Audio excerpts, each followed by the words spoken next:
நாகம் ராஜா, நான் ராஜா இல்லை, நான் ராஜா இல்லைன்னு அப்படி கத்தினார். நிறுத்த சொல்ல வேறீங்க உடனே அப்படியே சொன்னதுக்கு அப்புறம் தான் ஜனங்களுக்குலாம் ஓரளவு புரியுது. ஓ நிஜமாவே பரதனுக்கு இஷ்டம் இல்லாமல் இருக்குது ராஜ்யத்தில் அப்படின்னு அவளுக்குள்ள இப்போதான் பேசிக்க ஆரம்பிக்கிறோம். அன்னைக்கு ஒரு சபை கூடுறது, வசிஷ்டமா அந்த சபையை கூட்டுற.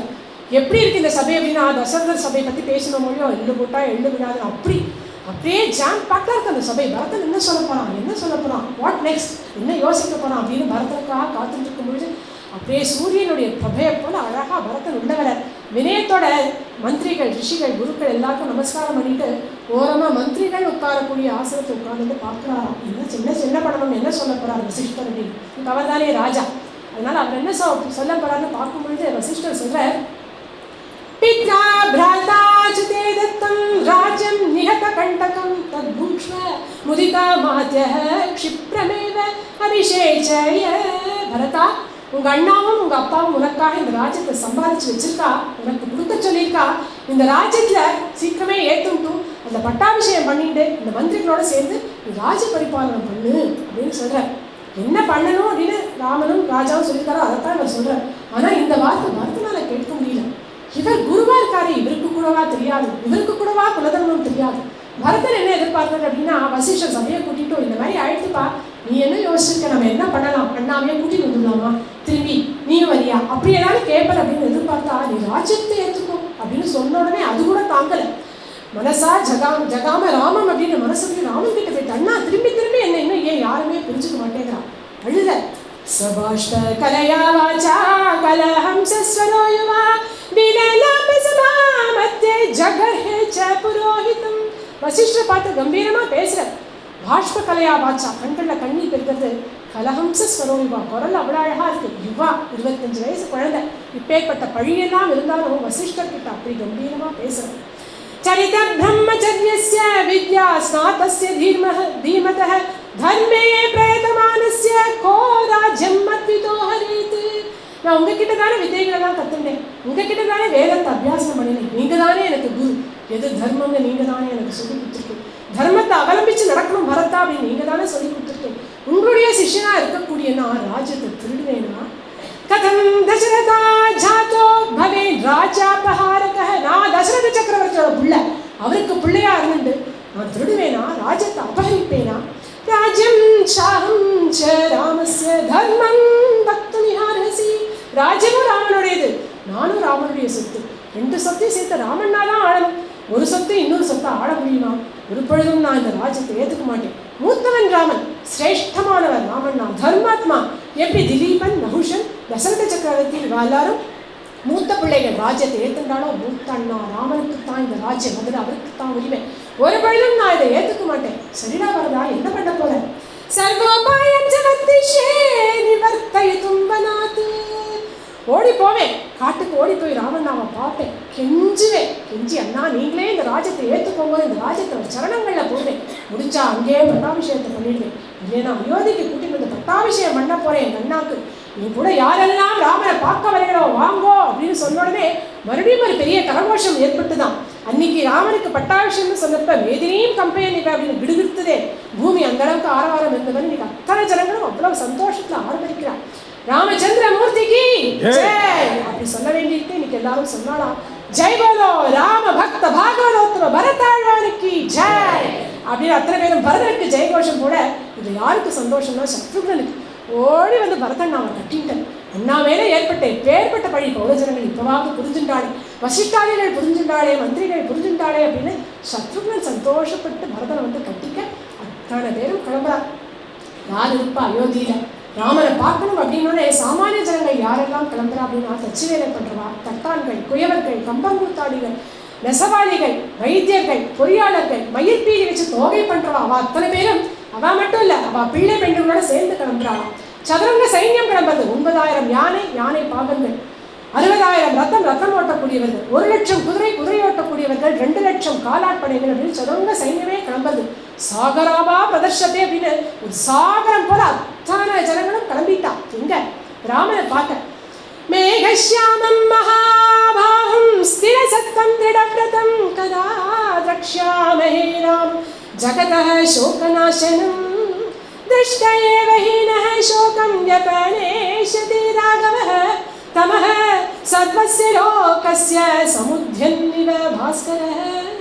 இதோ ராமனை பார்க்க கிளம்பிட்டோம். எப்போ பார்க்க போகிறோம் ராமனை? ராமனை எப்பேற்பட்ட ராமன்னா அந்த ஜகத்துடைய சோகத்தெல்லாம் நாசம் பண்ணக்கூடிய அந்த ராமனை எப்போ பார்க்க போகிறோம்? எப்படி நாசமாகும் அப்படின்னா திருஷ்டையவை பார்த்தோடனே நாசமாயிடுமே. ராமனை பார்த்தோடனே எப்படி சூரியனை கண்டு பணிவிலாதோ, எப்படி சூரியனை பார்த்தோன்னே இருட்டு இருந்த இடம் தெரியாமல் போயிடுறதோ அப்படி ரட்சிக்கக்கூடிய ராமனை பார்க்க போகிறோன்னு அத்தனை பேரும் கிளம்புறான். எப்படி திருஷ்டையவை நகை சோகம், எப்படி சோகமே வாழ வந்து பார்த்த மாத்திரத்தில் போகணும்னா இவாளுக்கு இப்போ என்ன சோகம்? ராமனை பார்க்கணும், ராமன் இவாளை பார்க்கணும், அவ்வளோதானே, பார்த்துட்டா சோகம் போயிடுமே அப்படின்னு அத்தனை பேரும் கிளம்புறா. கிளம்பி போறச்சே முக்கியமான ஸ்லோகம் இது. கைகேயி ச சுமித்ரா ச கௌசல்யா ச யசஸ்வினி ராமானேன சம்ஹிஷ்டா யயுஹு யானேன பாஸ்வதா. ராமானேன சம்ஹிஷ்டா, சம்ஹிஷ்டனா சந்தோஷம், சந்தோஷமா ராமனை கூட்டின்னு வரதுக்காக கைகேயி கௌசல்யா சுமித்ரா 3 பேரும் போனா அப்படின்னு சொல்றாரு. முதல்ல கைகேயி, அது நோட் பண்ண வேண்டிய விஷயம். இந்த இடத்துல கைகேயி மனசு மறுபடியும் பழையபடி மாறி போயிடுது. ஒரு 1.5 மாதம் அவளுக்கு துஷ்ட மனசாக இருந்தது. இப்போ அவளுக்கு புரிஞ்சு போயிடுது, பரதன் ராஜ்யத்தை ஏற்றுக்க மாட்டான், ராமனுக்கு தானே ராஜ்யம் அப்படின்னு மறுபடியும் பழைய பிரேமையெல்லாம் வந்துருத்து. அதனால சந்தோஷமாக ராமனை கூட்டின்னு வரதுக்காக கைகேயும் போனா அப்படிங்கிறது இது முக்கியமான கட்டம். இந்த இடத்துல கைகேயி மனசு மாறிட்டு இன்னும் பரதனுக்கு கோபம் தீரல. அது இந்த கதை முடியறதுக்கு தான் தீரும். இந்த 2 மணி நேரம் 1 மணி நேரம் இருக்கு, அப்போ தான் தீரும். அது வரைக்கும் கோபத்தோட பேசாத இருக்க. ஆனால் கைகேயி அப்படிங்கிற மனசு சௌரியமாக மாறிட்டு அத்தனை ஜனங்களுடைய மனசுலையும் ஒரே ராமன் இருக்கு. அத்தனை பேரும் பஜனை பண்ணிட்டு போறான். ஸ்ரீராம ஜெய ராம ஜெய ஜெய ராமா, ஸ்ரீராம ஜெய ராம ஜெய ராமா, ஸ்ரீராம ஜெய ராம ஜெய ஜெய ராமா, ஸ்ரீராம ஜெய ராம ஜெய ஜெய ராமா, ஸ்ரீராம ஜெய ராம ஜெய ஜெய ராமா, ஸ்ரீராம ஜெய ராம ஜெய ஜெய ராமா, ஸ்ரீராம ஜெய ராம ஜெய ஜெய ராமா, ஸ்ரீராம ஜெய ராம ஜெய ஜெய ராமா. இப்படி அத்தனை பேரும் ராம நாமத்தை சொல்லிட்டு சந்தோஷமா வரும்பொழுது முதல்ல வந்து தன் சிங்கிபேரபுரத்தை வந்து இறஞ்சிட்டான். கங்கை நதி கரைக்கு வந்தாச்சு. சிங்கிபேரபுரம் நமக்கு ரொம்ப பரிச்சயமான இடம். அந்த இடத்துக்கு வந்துட்டு அன்னைக்கு சொல்ற பரதன், பொழுது சாஞ்சுடுத்து, இன்னைக்கு ராத்திரி இங்கே தங்கிட்டு நாளைக்கு அப்பாவுக்கு உதகதானம் பண்ணிட்டு அதுக்கப்புறமா கிளம்பலாம் அப்படின்னு சொன்னோடனே எல்லாரும் தங்குறான். இப்பேற்பட்ட பெரிய சைன்யம் வருத குஹன் பார்க்குற எந்த ராஜா வந்திருக்கார் அப்படின்னு பார்த்தா கோவிதார விருட்சம் பொறிக்கப்பட்ட கொடி தெரியாது.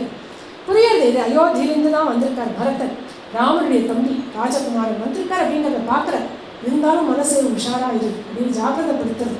உடனே அத்தனை பேரையும் கூட்டினார். அவருடைய வேடர்கள் செம்படவர்கள் எல்லாரையும் கூப்பிட்டு சொல்ற, எல்லாரும் இங்கே வாங்கோ வாங்கோன்னு கூப்பிட்டார். வந்துட்டான். ஜனங்களே, இதோ பெரிய சைன்யம் வந்திருக்கு பார்த்தேடா. அயோத்தி நகரத்திலிருந்து பரதன் தான் வந்திருக்கார். பரதன் யார் தெரியுமோ? என் தோழன் ராமனுடைய தம்பி. ராமனுக்கு தம்பியா இருக்கிறதுனாலே தர்மாத்மா, நல்ல சிந்தனையுடையவராக தான் இருக்கணும், இது சந்தேகம் இல்லை. அதனால ராமனை பார்க்கணும் அப்படிங்கிற ஆசையோட வந்திருந்தாங்க. இதோ நம்மளே இந்த சைன்யம் அத்தனையும் 500 படகு இருக்கேன், வச்சு அத்தனை பேரும் நம்ம அக்கறையில் விட்டுடலாம், அதுக்குத்தானே நம்ம இருக்கோம். ஒரு கால் பெரிய சைன்யத்தை பார்த்தாக்க ஒருவேளை ராமனுக்கு ஏதாவது துன்பம் விளைவிக்க வந்திருக்கலாமோன்னு கூட ஒரு சந்தேகம் இருக்கு. அதனால ஒருவேளை ஆபத்தை விளைவிக்கக்கூடிய எண்ணத்துல பரதன் வந்திருந்தா இந்த கங்கையை தாண்ட விடக்கூடாது, யுத்தம் பண்ணுவோம், யுத்தம் பண்ணி அவளை போக விடாமல் பண்ணுவோம் அப்படின்னு குஹன் சொல்லும்போது அங்கே இருந்த ஒரு பெரியவர் சொன்னார். குஹன் சொல்றதுலாம் நல்லா தான் இருக்கு. அந்த பத்தியா 5 லட்சம் பேர் இருக்கா, 1000 பேர் கூட தேர மாட்டோம், நம்ம என்னத்தை யுத்தம் பண்ணுறது, இருக்கட்டும்டா, நம்ம பணத்து மேலே வேணாம் போகட்டும், ராமனுக்கு கைங்கரியம் பண்ணுறதுக்கு உற்சாகம் தான் முக்கியம் அப்படின்னு சொல்லி கம்பீரமாக முழங்குற. ஆழி நெடுந்திரை ஆறு கடந்திவ கோவாரோ வேழ நெடும் படை கண்டு விலங்கிட வில்லாடு தோழமை என்றவ சொல்லிய சொல்லொரு சொல்லென்றோ ஏழனை வேடு நிரந்திரன் என்றனை ஏசாரும். இப்பேற்பட்ட சமுத்திரம் போல இருக்கக்கூடிய இந்த கங்கையை என்ன மீறி அவ தாண்டி போயிடுவாளா? இப்பேற்பட்ட சைன்யத்தை பார்த்து நான் என்ன பயந்துடுவேன் நினைச்சுட்டு இருக்கேன். தோழன் நீ எனக்கு ஒரு வார்த்தை சொன்னாரே, எப்பேற்பட்ட சொல், அந்த சொல்லுக்கு நான் மதிப்பு கொடுக்க வேண்டாமா? ஒருவேளை இந்த சைன்யத்தை பார்த்து நான் பயந்து பரதனும் கெட்ட எண்ணத்தோட வந்து இந்த கங்கையும் தாண்டி ராமனுக்கு ஆபத்து விளைஞ்சதுன்னா ராமன் என்ன சொல்ல, குஹா உன்னை உயிர் தோழன்னு சொன்னேன், உயிரை கொடுத்து நீ என்னை காப்பாத்திருக்க வேண்டாமா? நாளைக்கு என்னை என் தோழன் ராமன் நேச மாட்டார். அதனால ஒரு பொழுதும் இந்த சைன்யத்தை தவறான எண்ணத்துல வந்திருந்தான் நான் என்னை மீறி போக விடமாட்டேன் அப்படின்னு கம்பீரமா முழங்கிட. இப்படி பேசினாரே. இருந்தாலும் ராமனுடைய தம்பி ராஜகுமார், இந்த இடத்துல நான் குஹனுடைய அந்த கேரக்டர் பார்க்கணும். படிக்காதவன்னு சொல்கிறோம், அவர் நடந்துக்கிற விதத்தை பாருங்களேன். உடனே ராமனை பார்க்க போகும்போது எப்படி திணையெல்லாம் எடுத்துன்னு போனாரோ, 2 தட்டு நிறைய திணை தேன் எல்லாம் எடுத்துக்கிறார். அதே போல் ஞாத்திகள் புடைசூட இந்த பரதனை பார்க்கறதுக்காக ஆசையாக போனாராம்.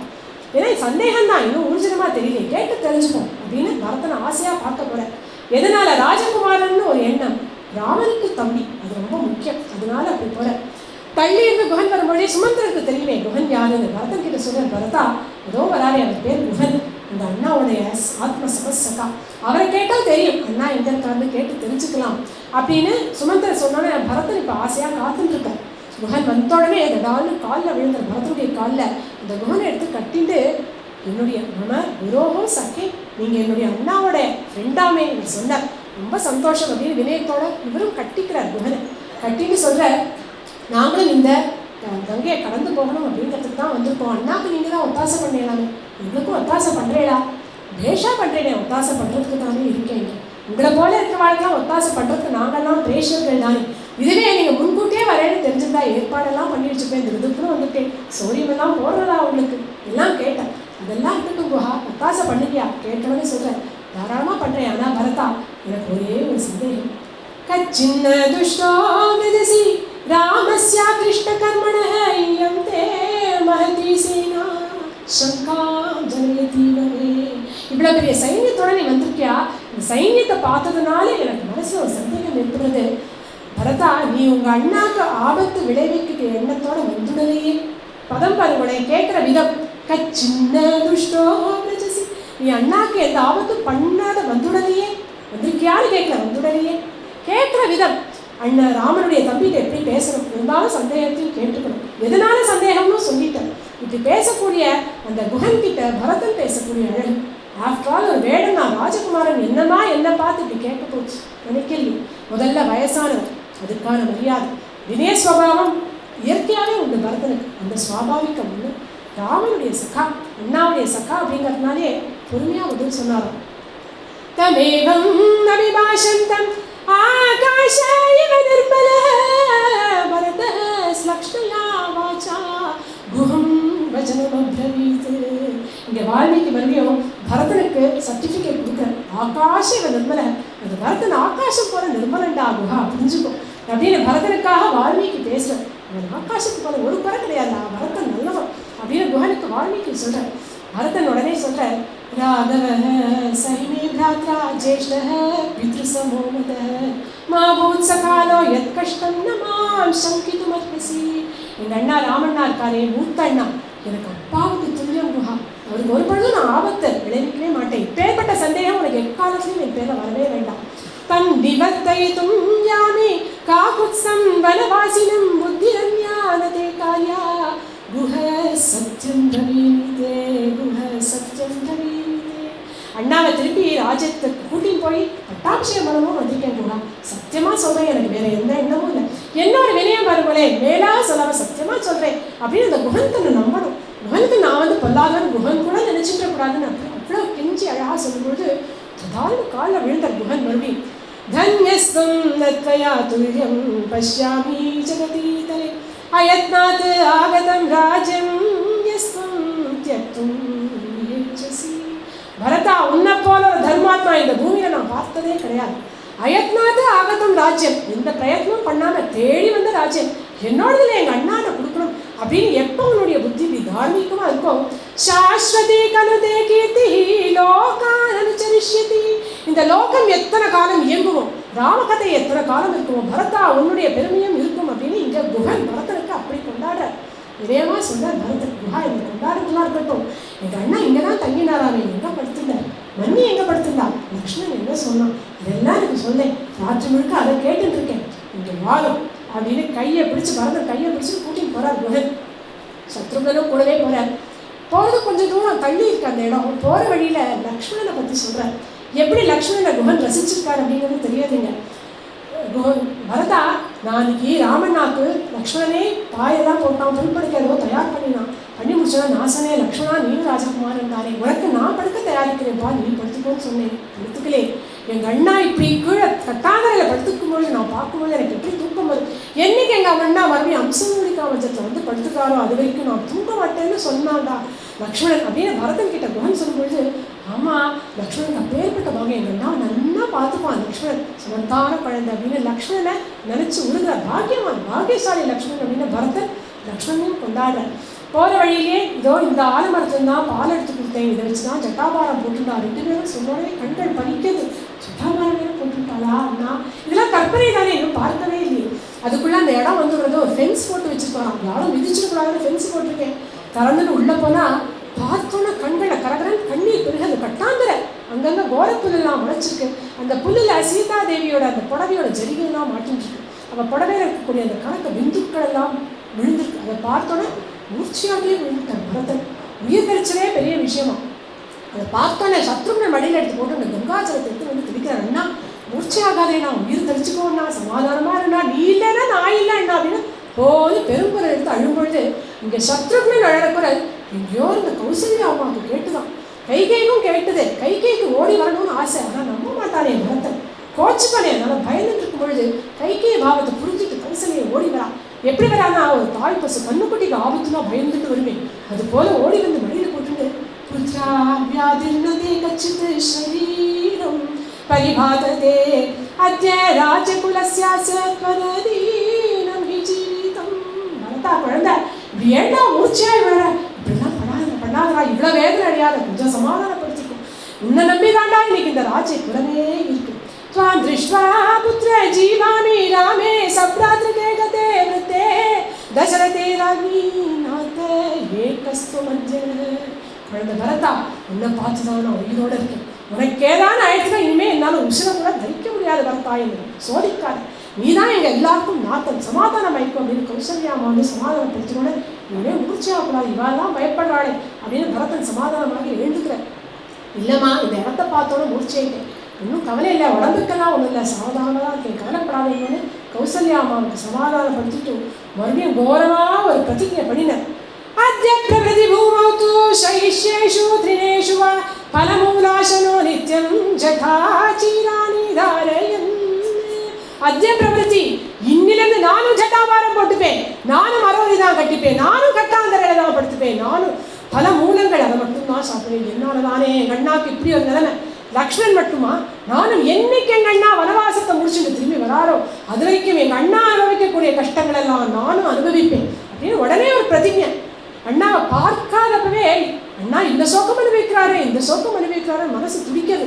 எல்லாத்துக்கும் மேலே தான் காரணமாயிட்டவன் எனக்காக அம்மா இப்படி ஒரு அவப்பேரை ஏற்படுத்திட்டானே அப்படின்னு துடிக்கிறது பரதனுடைய மனசு. இதையும் யாரும் எதிர்பார்க்கல. அன்னை ராத்திரி அங்கேயே கழிக்கிறார். எல்லாரும் தூங்குறா, பரதன் தூங்கல. எப்படி அண்ணாவை திரும்பி கூட்டின்னு வருது, எப்படியாவது கூட்டின்னு வரணும்னு அதையே சிந்தனையாக இருக்காராம். அவருக்கு ஒரு அக்னி வெளியிலையா, ஒரு அக்னி உள்ளையாம். ராம விரகம் அப்படிங்கிற அக்னி வெளியில் எறியறது, எப்படி கூட்டிட்டு வரணும் அப்படிங்கிற அக்னி மனசுக்குள்ள எப்படியா அந்த தகிப்பில் அவரால் தூங்க முடியலையா மரத்தினால. அடுத்த நாள் காத்தால வெளியேது குஹன் வந்து படகெல்லாம் ஏற்பாடு பண்ணியாச்சு. 500 படகு அழகா குஞ்சங்களெல்லாம் வச்சு கட்டப்பட்ட அழகான படகுல பரதன், சத்ருகன், 3 ராணிகள், வசிஷ்டாதிகள் முக்கியப்பட்டவாள்லாம் ஏறிக்கிறா. மிச்ச படகுல மிச்சவாள்லாம் ஏறிக்கிறா.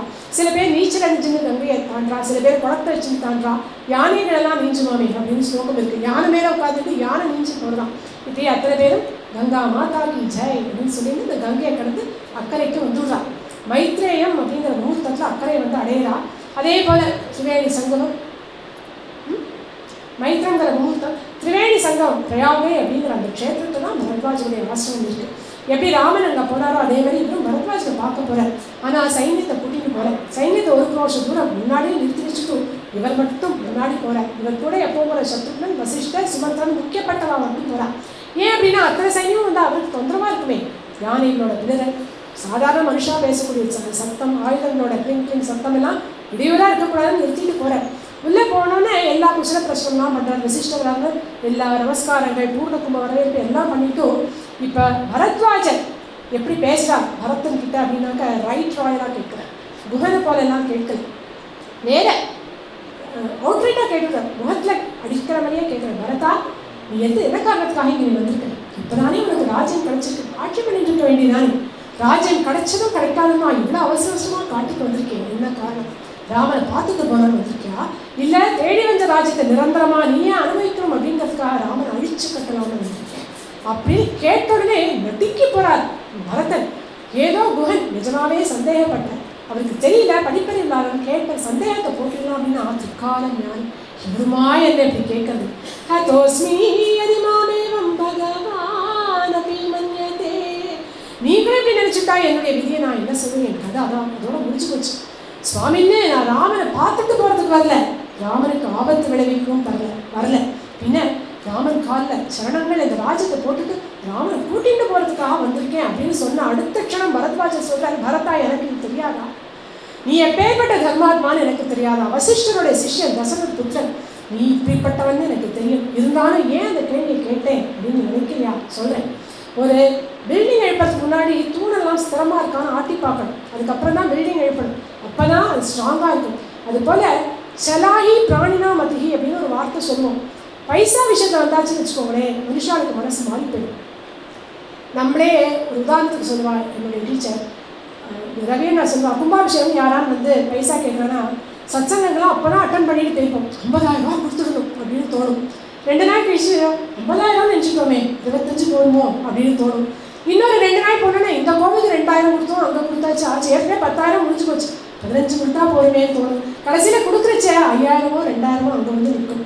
ஒரு மாத கேப்பில் ஒரு 50,000மே 2,000 3,000 வரும்பொழுது எப்பேற்பட்ட ராஜ்யம். கிளம்பும் போது இருந்திருக்கும் பரதனுக்கு ராமன் கிட்ட ஒப்படைக்கணும் அப்படின்னு. 1.5 மாதம் பிரயாணம் பண்ணி வந்திருக்காரு. பரதா இன்னி வரைக்கும் உனக்கு அந்த சிரபுத்தி இருக்கா அப்படின்னு தெரிஞ்சுக்கிறதுக்காக தான் பரதா அப்படி பண்ணி உன் வாக்கால கேட்கணும்னு நினைச்சேன், நான் நினைச்சபடி நீ சொல்லிட்டா அப்படின்னு தான் எதுக்கு அப்படி கேட்டாங்கிறதுக்கு சொல்கிறேன்.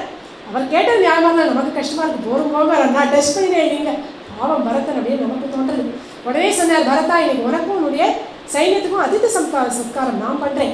இவ்வளோ பெரிய சைன்யத்துக்குலாம் உங்களால் பண்ண முடியாது, நாங்கள் பார்த்துக்கிறோங்க, பண்ணுறேன், கூட்டிட்டு வா அப்படின்னு எல்லா சைன்யமும் வந்துட்டு ஆசிரமத்துக்குள்ள யஜ்ஞசாலைக்குள்ளே போனார். ஆச்சமனியம் பண்ணினார். பெரிய மாளிகையே ஏற்படுறது, கிட்டுன்னு பெரிய பெரிய கட்டடங்கள் உண்டாகுது, மாளிகைகள் வருது. ஸ்வர்க்கத்திலிருந்து 20,000 அப்சரசுகள், குபேர லோகத்திலிருந்து, அங்கே இருக்கிற ரந்திரங்கள், உத்தியானத்திலிருந்து அப்படின்னு அப்சர ஸ்ரீகளாக வந்து இறங்குறா. ஒரு அயோத்தியாவாசிக்கும் 7-8 பேர் உபச்சாரம் பண்ணுறதுக்கு, சேவை பண்ணுறதுக்காக வந்து இறங்கினான். அப்படியே அன்ன வகைகள் குமிஞ்சு கிடக்கு. சாம்பார் 6 ஓடுறதான், பாயசம் 6 ஓடுறது, 3 குண்டங்கள் இருக்கான். வெந்நீரில் வேணுங்கிறவா வெந்நீர், பன்னீர்னா பன்னீர், தண்ணீர்னா தண்ணீர், எதில் வேணும்னாலும் குளிச்சுக்கலாம். வஸ்திரங்கள் பட்டு வஸ்திரம், பட்டு புடவை, வேஷ்டி அப்படின்னு அங்கங்கே குமிஞ்சு கிடக்கு. கேளிக்கைகள், பாட்டு கச்சேரி, நாட்டிய கச்சேரின்னு எல்லாம் ஏற்பாடு பண்ணினோன்னு ஜனங்கள் அத்தனை பேரும் அப்படியே அதிசயிச்சு ஆச்சரியப்பட்டு போயிட்டான். இதாண்டா சொர்க்கம் அப்படின்னு நான் ஒருத்தர் இத்தனை நாள் சொல்லவே இல்லையே தசரதன், இப்படி ஒரு இடம் இருக்குன்னு சொல்லவே இல்லையே, தெரிஞ்சிருந்தா அன்றைக்கே வந்திருப்பேனே அப்படின்னு இன்னொருத்தர் சொல்கிறார். இப்போ என்னடா கெட்டு போச்சு, இப்போதான் தெரிஞ்சுடுத்தேன், ரிட்டையர் ஆனதுக்கப்புறம் இங்கே வந்துடுவான், இந்த இடம் ரொம்ப நல்லா இருக்குது அப்படின்னு ஒருத்தர் சொல்ல, இன்னொருத்தர் சொன்னாராம், ரிட்டையர் ஆகிறது வரைக்கும் இருக்கு வெயிட் பண்ணணும். நைவாயோத்யாம் கமிஷ்யாமஹ ந கமிஷ்யாம தண்டகான் குஷலம் பரதஸ்யாஸ்து ராமஸ்யாஸ்து ததாசுகம். அயோத்தியாவுக்கே போக வேண்டாம், அப்போ தண்டகாரண்யம் அங்கேயும் போக வேண்டாம். அயோத்தியாவில் பரதன் சௌக்கியமாக இருக்கட்டும், தண்டகாரண்யத்தில் ராமன் சௌக்கியமாக இருக்கட்டும், அப்போ நம்மெல்லாம் இங்கே இருந்துடுவோம் அப்படின்னு சொன்னாராம். இப்படி இந்த ஜனங்கள் எல்லாம் இப்படி ஆச்சரியப்படும் அளவுக்கு இவ்வளவு ஏற்பாடு பண்ணியிருக்காரே, பரத சத்ருநாளுக்கு இப்படி பண்ணியிருக்காரு. இதை விட பல மடங்கு அப்பேற்பட்ட பெரிய அரண்மனை, தேவரி, அப்சர ஸ்ரீகள், இன்னும் நிறையா வகையான அன்ன வகைகள், கீர்த்தனங்கள், பாட்டு கச்சேரி எல்லாம் ஏற்பாடு பண்ணியிருக்க. பரத சத்ருநாள் எதையுமே பார்க்கல. அவள் அந்த அரண்மனைக்குள்ளே போகும்பொழுது அந்த கதவுகள் திறந்துதான் எதிர்க்க பெருசாக ஒரு சிம்மாசனம் தெரியாது. ஆசனம் பூஜையாமாய ராமாய அபிப்ரணம்ய வாலவ்யஜனமாதாய யசீததே சஜிவாசனே. இப்படி நேரம் பார்க்கும்பொழுது ஆசனம் பார்க்குறா, ஆசனத்தில் ராமரை பார்த்தா அப்படின்னு இருக்கு. ராமாய அபிப்ரணம்ய, ராமனுக்கு நமஸ்காரம் பண்ணுறா, ராமனுக்கு பூஜை பண்ணுறா, அந்த பக்கத்தில் புஷ்பம் இருக்கு, பூஜை பண்ணுறா. ராத்திரி முழுக்க அந்த வாலவ்யஜனத்தை எடுத்து 2 பேரும் வீசினான். இங்கே ராமன் வெறும் காட்சி தரல, இது ஸ்வப்னம் கிடையாது, இது பிரம்ம கிடையாது. ராமாய அபிப்ரணம் வச்சு ராமனுக்கு நமஸ்காரம் பண்ணாலும் சோகமே பிரமாணம். அப்போ ராமன் சாட்சாத்காரம் நடந்திருக்க அவளுக்கு, வேற யாருக்கும் தெரியல. பரத சத்ருநாள் மட்டும் ராமா குழந்தைகளா இதோ இருக்கேன், இன்னும் ரொம்ப தூரம் இருக்கு, நீங்கள் என்னை வந்து பார்க்கறதுக்கு இதோ என்னை பார்த்துக்கோங்கன்னு சொல்கிற மாதிரி 2 பேர் கண்களுக்கு மட்டும் தெரியல. அப்படின்னா பக்தி வைராகியம், எப்பேற்பட்ட வைராகியம், பக்தி ஞான விராகி பூர்வ பரத, அப்பேற்பட்ட ஜிதேந்திரன் இந்த பரதன் உன்னை பார்த்தானே அப்படின்னு இந்த மிச்ச ஜனங்களுக்கெல்லாம் இந்த காட்சியே கிடைக்கலையே, ஏன் இவாளுக்கு மட்டும் கிடைச்சது அப்படின்னா அப்பேற்பட்ட பக்தியா பரதனோட அதை காட்டுறதுக்காக இதோ இந்த லீலை எவ்வளோ அழகாக இருக்குது பாருங்களேன். பரதனுடைய பக்தி அப்படிங்கிறது அப்படி கருடன் ஆகாசத்தில் பறக்கக்கூடிய அப்பேற்பட்ட பக்தி. பௌரஜனங்களுடைய பக்தியெல்லாம் ஊர்க்குருவிகள் போல, நம்மளோட தான் கொசு போனோம். நம்ம வந்து அட்லீஸ்ட் பௌரஜனங்களுடைய பக்தி அளவுக்காவது உயரணும் அப்படிங்கிறான். அப்போ இவா வச்ச பக்தி உண்மை இல்லையா, பௌரஜனங்கள் வச்ச பக்தி உண்மை இல்லையா, சத்தியம். ராமன் மேலே அப்பேற்பட்ட பிரியம் இருக்கிறதுனால இவ்வளோ தூரம் வந்திருக்கான். இருந்தாலும் இந்த போகங்களுக்கெல்லாம் மயங்கிட்டாள், அதை அவளால் வெல்ல முடியல. அதையும் மீறினானே பரதன் அப்படின்னு காட்டுறதுக்காக இப்பேற்பட்ட இந்த லீலையை பரத்வாஜர் ஆக்கி காட்டுற. அடுத்த நாள் காத்தால விடியறது எல்லாம் மறந்து பில்டிங் இல்லை, அரண்மனை இல்லை, எல்லாம் அவாவா கட்டின்னு வந்த புடவை வேஷ்டியில் தான் இருக்கா. அப்போ பேசிட்டானா, இந்த அப்சரசங்களாம் மறைச்சிட்டா ஒரு காஃபி போட்டு கொடுத்துட்டு போயிருக்கலாமே அப்படின்னு பேசிட்டானா. வாடா கிளம்புவோம் தண்டக்காரணியத்துக்கு அப்படின்னு எல்லாரும் கிளம்பி போகும்பொழுது இப்படி எல்லாரும் அடுத்த நாள் காத்தால பரத்வாஜருக்கு விடை பெற்றுக்கிறதுக்கா பரதன் வர 3 ராணிகள் மாத்தாக்களும் நமஸ்காரம் பண்ண பண்ணும்போது பரத்வாஜர் கேட்டார் பரதன் கிட்டே, வாழா யாரும் அறிமுகப்படுத்துவேன். கௌசல்யா அம்மாவை சொன்னார், லோகநாதனான இந்த ராமனை பெற்ற பாக்கியசாலி இதோ இந்த கௌசல்யை. பக்கத்திலே நிற்கிறாளே சுமித்ரை, அவளுடைய பரம சகி சுமித்ரா அம்மா. லக்ஷ்மணனுக்கும் சத்ருகனுக்கும் அம்மா அவளை பெற்ற பாக்கியசாலி இதோ இவள் இருக்காளே. ஐஸ்வர்ய காமாம் கைகேயி மனாயாம் ஆர்யரூபிணி क्रोधनाम अकृत प्रज्ञाम धृताम सुमलमानी. இதோ இவ இருக்காளே, இவ பணத்தாசை பிடிச்சவள், துஷ்ட, ஒண்ணுமே தெரியாது, எல்லாம் தெரிஞ்சது போல நடந்துக்கக்கூடிய இவளை எங்க அம்மா கைகேயின்னு புரிஞ்சுக்கோங்க அப்படின்னு அப்படி சொல்ற பரத்வாஜர் கிட்ட. தாங்கல பரத்வாஜர் கைகைக்கு அவமானத்துல கண்களில் கண்ணீர் பெருகிறது. காலால அப்படியே இந்த பூமியை இது பண்ணிட்டு கண்களில் கண்ணீர் விட்டு இருக்கக்கூடிய கைகையை பார்த்தார். உடனே பரதன் சொன்னார், பரதா அம்மா ஒண்ணு சொல்லாது, கைகையை நிந்திக்காத பரதா, அவள் எதுக்கு அப்படி நடந்துட்டான்னு எனக்கு தெரியும்.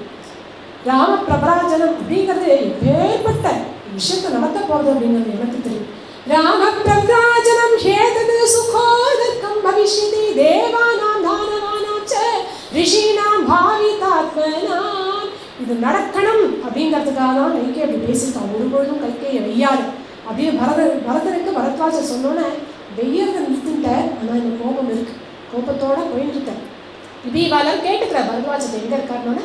யமுனையை கடந்து போனால் சித்திரக்கூடம் இருக்குது, அங்கே ஒரு ஆசிரமம் வச்சுன்னு 3 பேரும் இருக்கா, அண்ணாவை பார்த்துட்டு வா அப்படின்னு ஆசீர்வாதம் பண்ணி அனுப்புறா. இவாளாரும் கடந்து வந்துட்டுருக்கான்.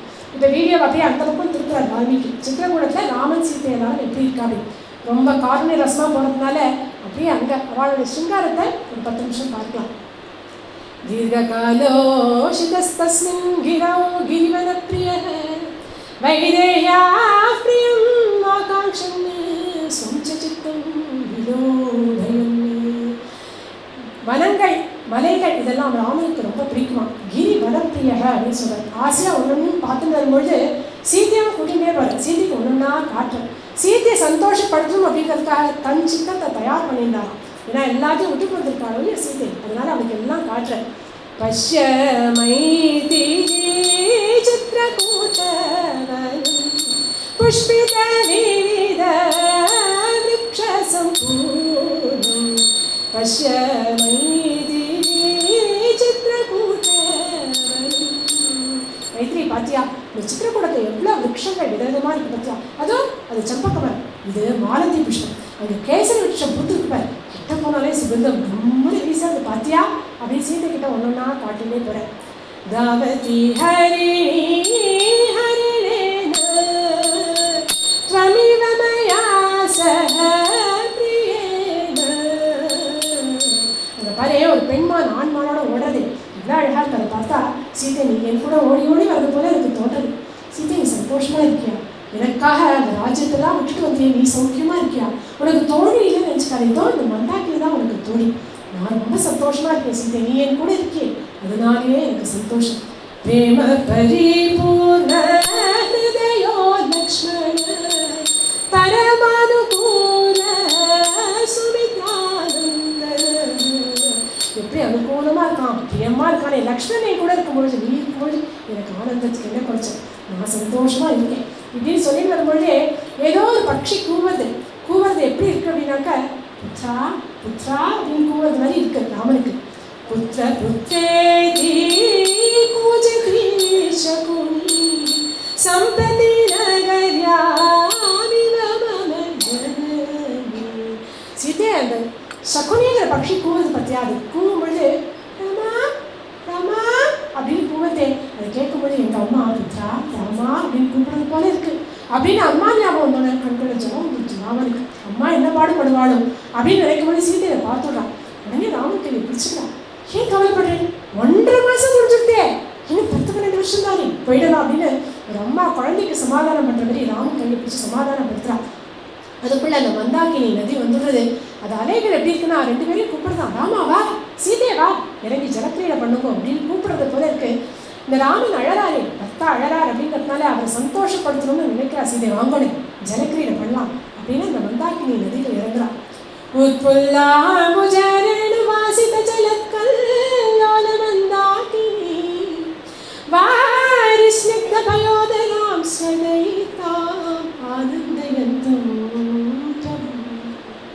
शृङ्गाराद्भुत विग्रहं श्रुतजनानन्दप्रदं सुन्दरं ध्यायामि अम्बुविहारलोलमुनिशं त्वामेव चित्तेन.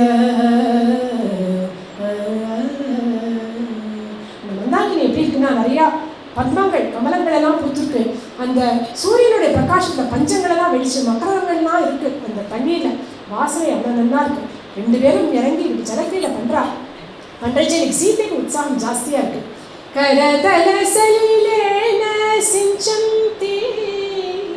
ரெண்டு கைகளாலையும் ராமன் மேலே இப்படி நல்லா தண்ணி அடிக்க ஆரம்பிக்கிறான்.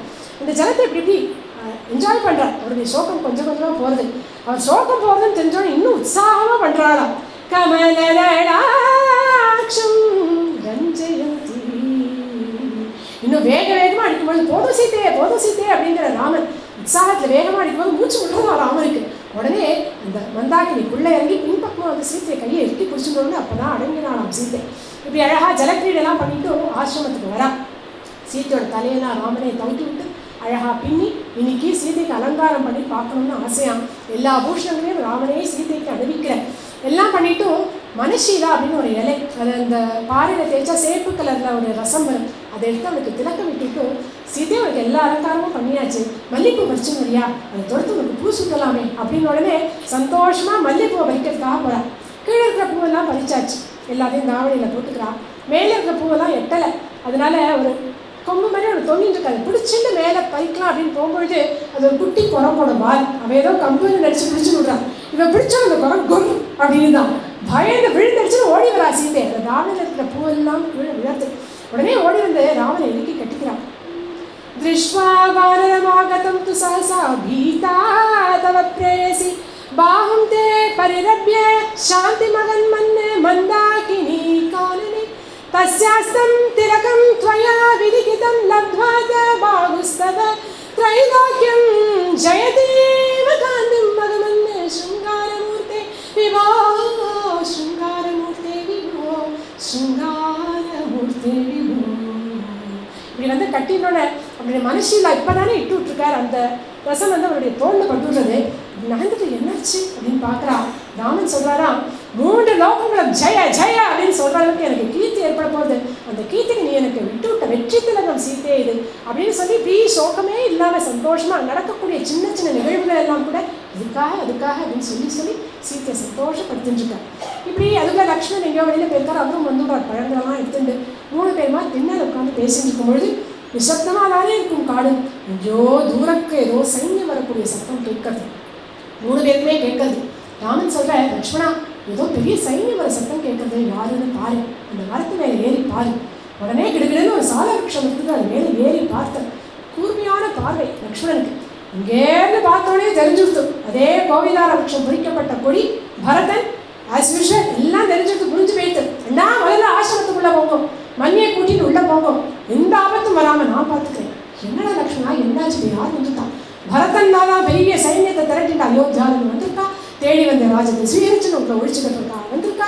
நீங்கள் படையே இல்லாமல் இருக்கிறப்பா உங்களை தீர்த்து விடுவா. நீங்கள் கவலைப்படாதீங்க, நான் ஒருத்தம் போதும். பரதனை ஒழிச்சா ஒன்றும் குத்தமே கிடையாது. இதோ இந்த அத்தனை சைன்யத்தை நானே ஒழிச்சு ரத்ன காடா ஆக்கி விடுறேன்.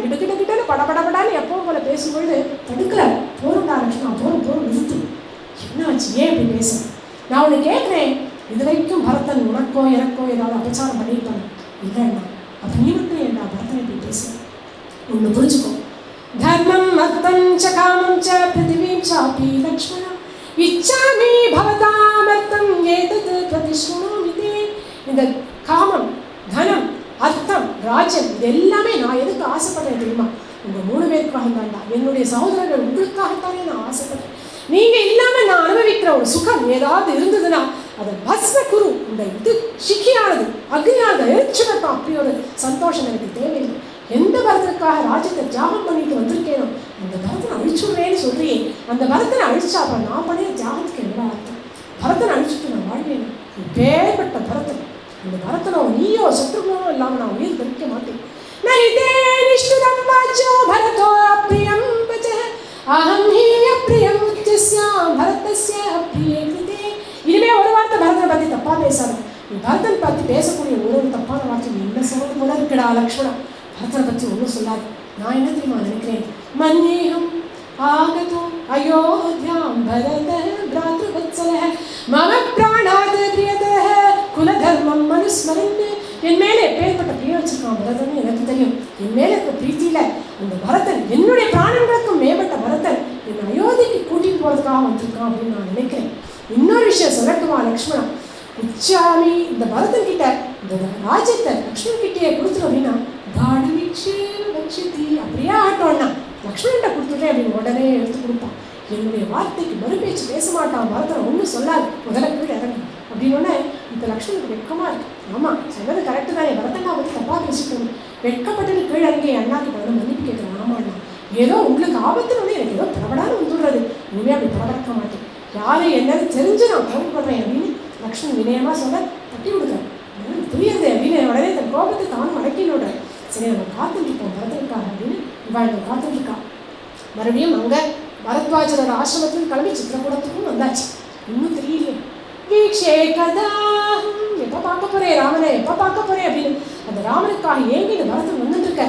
இப்பவும் அதே மாதிரி தான், பெரிய மாத்தாக்கள் எல்லாம் வர வேகமாக நடக்க முடியாது. அதனால வசிஷ்டத்தை சொல்றேன், இங்கே வாழ்ந்தாலும் பத்திரமா கூட்டிட்டு வாங்கும்.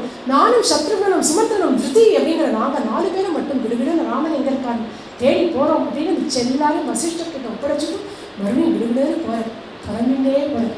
யாவந்த ராமம் ரக்ஷ்யாமி லக்ஷ்மணம் வா மகாபலம் தைதேஹி மா மகாபாஹ நமே சாந்தி பவிஷ்யதி. சத்ருக்னா இந்த கேட்க தேசத்துல அயோத்திக்கு இன்னைக்கு நான் வந்தேன்னா சாந்தியே எடுத்தான். அப்பா இல்லைங்கிறத தெரிஞ்சுட்டேன், அண்ணா காட்டுக்கு போயாச்சு அப்படிங்கிறத தெரிஞ்சுட்டேன். எப்போ நான் ராமண்ணாவை பார்க்குறேனோ, இந்த பரதனை பார்க்குறேனோ, மன்னி சீதாமணியை பார்க்குறேனோ அன்னைக்கு தாண்டா எனக்கு சாந்தி.